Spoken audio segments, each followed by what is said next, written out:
Big pass பார்வதியோட அம்மா எவ்வளவு அற்புதமா பொண்ணுக்கு அறிவுரை சொல்றாங்க பாருங்களேன். இந்த பொண்ணு உனக்கு பிடிக்குமா? அந்த படத்துல இது வந்து வெள்ளலி அதெல்லாம் எனக்கு பிடிக்காது. நடிப்பும் கிடையாது, ஒன்றும் கிடையாது. சும்மா உடம்ப காட்டிட்டு நடிக்கிற பிள்ளைங்க. தமிழ்நாட்டு பசங்க கயடு. ஓஹோ! அம்மா கயடுவ கமெண்ட் அடிச்சதா? நான் என்னமோ தம் பிள்ளைக்கு தான் அறிவுரை சொல்றாங்களோ அப்படின்னு நினைச்சேன். அதாவது இந்த ஜெனரேஷன் எந்த அளவுக்கு கெட்டு போயிருக்குன்றத சினிமா சரியா தான் சொன்னீங்க அம்மா. ஆனா உங்க பொண்ணு பாருங்களேன், எவ்வளோ கவர்ச்சியா இருக்கிறா. சரி, நீங்க அவ உள்ள போகும்போது கொஞ்சம் நல்ல துணியை எடுத்து கொடுத்துருக்கலாம்லம்மா. ஒரு 4 துண்டு துணி. இது பாருங்களேன், ஒரே ஒரு துண்டு துணியை வச்சு அந்த புள்ள எப்படி சமாளிக்குது அப்படின்னு சொல்லிட்டு. உங்க பேர் இல்லாம கெட்டு போகுது. நீங்க வேற டீச்சர்னு உங்க பொண்ணு சொல்லுச்சு. ஒரு டீச்சரோட பொண்ணு பண்ற காரியமா இது?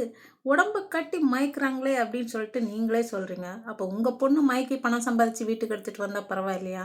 அது சரி, இது ஒரு பொதுவெளி, எல்லாரும் பார்க்குறாங்க. அங்கேயே அம்மானி அவங்களோட ஃபீலிங்கை சொல்றாங்க. சீக்கிரம் கல்யாணம் பண்ணி வைங்கம்மா.